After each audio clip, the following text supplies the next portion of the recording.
So there's a list making its rounds on social media regarding the top 10 quarterbacks heading into the 2025 NFL season, and honestly, it sucks. That's why in today's video, I'll break down who the real top 10 quarterbacks are, at least in my opinion, but I do try to be as realistic as I can. So I've got to talk about that, Travis Hunter recently making history, Jalen Ramsey trade rumors continuing to swirl, and more right after.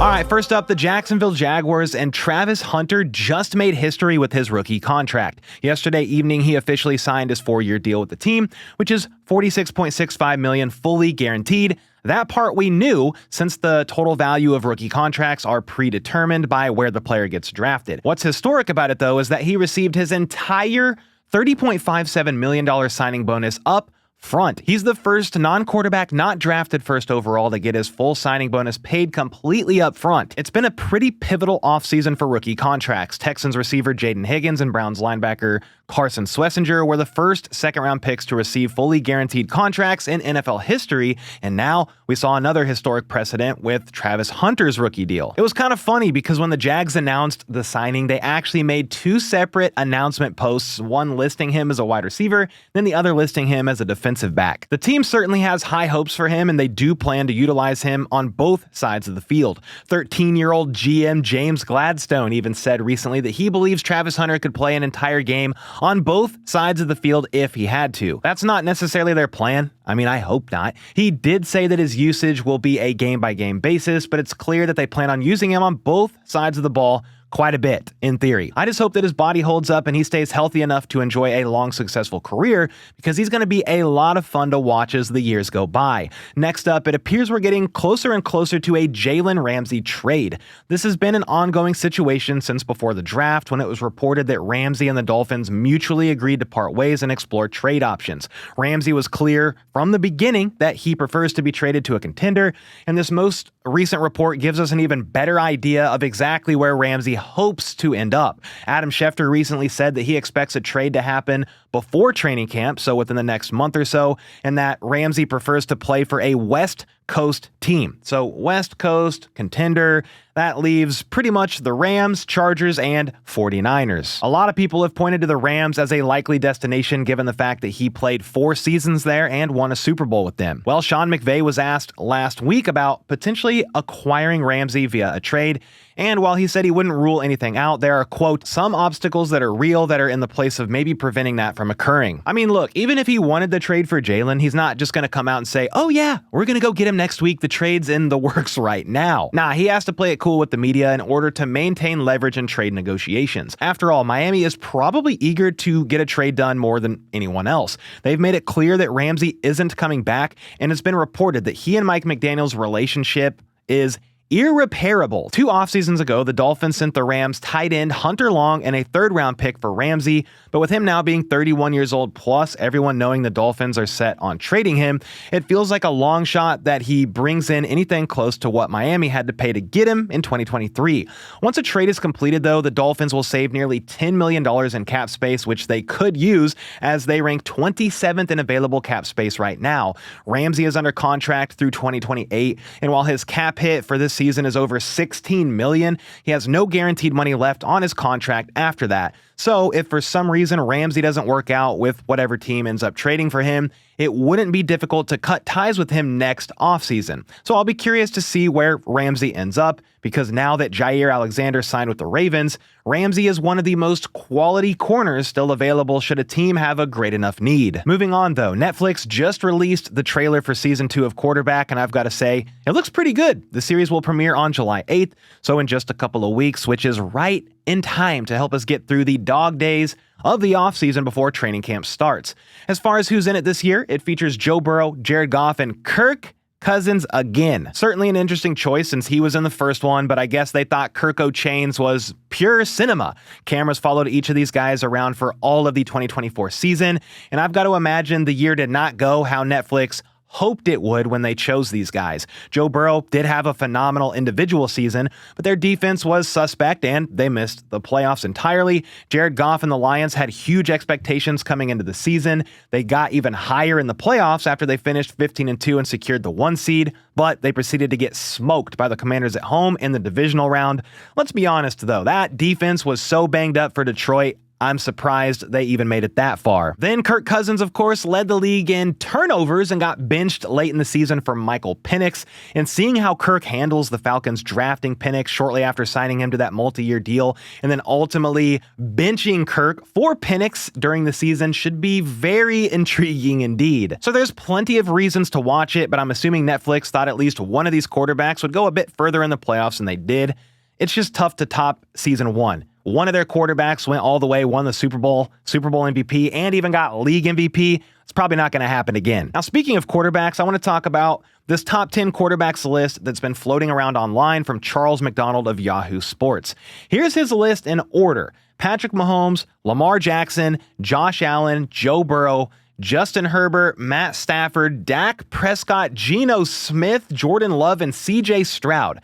As you can see, there's a lot to unpack here. I'm going to share where I disagree and give my own top 10 because this deserves a much better top 10. Let's just get into it. Top 4 is right, though I would shuffle them around a little bit. Mahomes is 1. He's arguably the top 4 greatest player to ever play the position, so he's at the top of the mountaintop right now and just made it to 3 Super Bowls in a row with the Chiefs. Next up, though, I would put Josh Allen at 2. He's 7-6 in the playoffs, but 4 of those losses came against the Chiefs, and in most of those games, he played pretty well. That's Allen's biggest knock after all. He can't beat the current dynasty in the playoffs. I mean, if Patrick Mahomes didn't exist, Josh Allen would probably have at least 1, maybe 2 Super Bowl rings at this point in time. Then at 3, I have Lamar ahead of Burrow, but this was a tough one to make. Lamar is incredible. Greatest dual threat quarterback I've probably ever seen. There's a reason he's won 2 MVPs after all, but he's gained a bit of a reputation for not always showing up in the playoffs. He has a 3-5 playoff record, and his career quarterback ratings dropped pretty significantly from regular season compared to the postseason. However, I have to put him ahead of Burrow because the best ability is availability, and Burrow has struggled to stay healthy on and off throughout his career. It's kind of hard to believe that since getting drafted in 2020, Burrow has only been to the playoffs twice. Both times they made deep runs though, making it to the Super Bowl in 2021 and then the AFC Championship in 2022. But the problem is, of course, those injuries. He tore his ACL and MCL his rookie year, had a calf injury that he played through in 2023 before landing on IR with a wrist injury that same year that needed surgery. He was healthy all last year and balled the heck out, but his defense was not great, and they only won 9 games despite Burrow throwing for nearly 5,000 yards, 43 touchdowns, and only 9 picks. Hopefully he can stay healthy moving forward, then there's no reason why he can't try and climb up this QB ladder. Let's get into the rest of this list though, because this is where it starts to get just more haywire. I'm flipping Stafford and Herbert around at 5 and 6. Even at 37 years old, Matt Stafford still has plenty of juice, and the Rams were extremely close to beating the Eagles in the divisional round just last year. Stafford is also one of the most clutchest quarterbacks in the game. Sidearms, no looks, very underrated in my opinion, even still. Herbert is incredibly talented and has put up some impressive career stats, which is why he's in the top 6 for me. He also makes throws that very few quarterbacks in this league can make. Mahomes himself has said that in a compliment to Herbert during a presser over the last year or two, but it's hard to overlook the fact that Justin has yet to win a playoff game in his career. He threw just 3 interceptions all of last season, which is pretty absurd, but then in the wild card round against the Texans, he threw 4 just in that game. So while he has all the talent in the world, I need to see him getting a couple playoff wins under his belt before I start putting him in the upper echelon category. Mahomes, Allen, Lamar, Burrow, all those guys. From here on out, though, this list goes off its rocker, complete mental. You could make a case for Dak Prescott as a top 10 quarterback statistically, but Geno Smith at number 8 feels like a stretch. Don't get me wrong, he's a fine starting quarterback, but even despite the resurgence in his career, he's only started 1 playoff game, which was back in 2022 with the Seahawks, and they lost. Jordan Love and CJ Stroud, I think you could make a case for. I understand the wide receiver issues there with Green Bay. CJ Stroud hasn't had a great interior line, specifically last year, but I actually went a completely different route with my 7 through 10 guys than Charles did. I'm putting Jalen Hurts in there at number 7. I don't understand how he's not in this top 10 list. He's been knocked for having such a great roster around him, which is true, but he's helped the Eagles get to 2 Super Bowls in 3 years, winning Super Bowl 59 and getting Super Bowl MVP.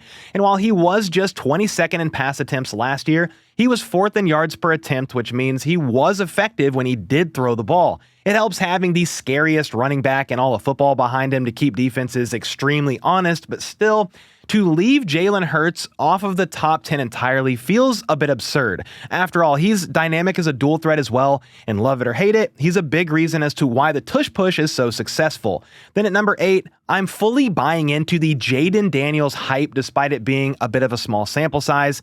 Just 1 year, his rookie year. He's coming off the greatest season we've ever seen from a rookie quarterback statistically, though, and he led a Commanders team that was 4-13 the year prior to a 12-5 record in the NFC Championship game last year. So yeah, he's in the top 10 for me, and I don't think you can really debate it. At number 9, I'm taking Jared Goff, and I wouldn't be mad if you think he should be higher than that. The guy has thrown for over 4,000 yards 5 times in his career and has made deep playoff runs with 2 different franchises. He played in Super Bowl 53 with the Rams, then was a huge part of the Lions' turnaround and helped lead them to the NFC Championship game in 2023.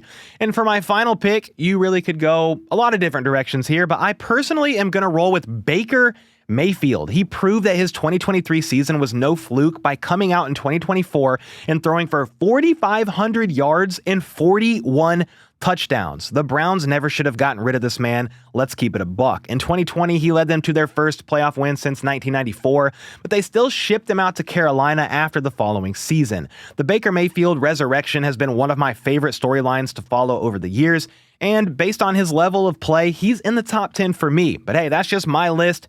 A lot of you probably agree with this list in some ways, massively disagree in other ways. So let me know, sound off in the comments down below. Who are your top 10 quarterbacks in the NFL as we head into the 2025 season? And with that, I'll see y'all next time.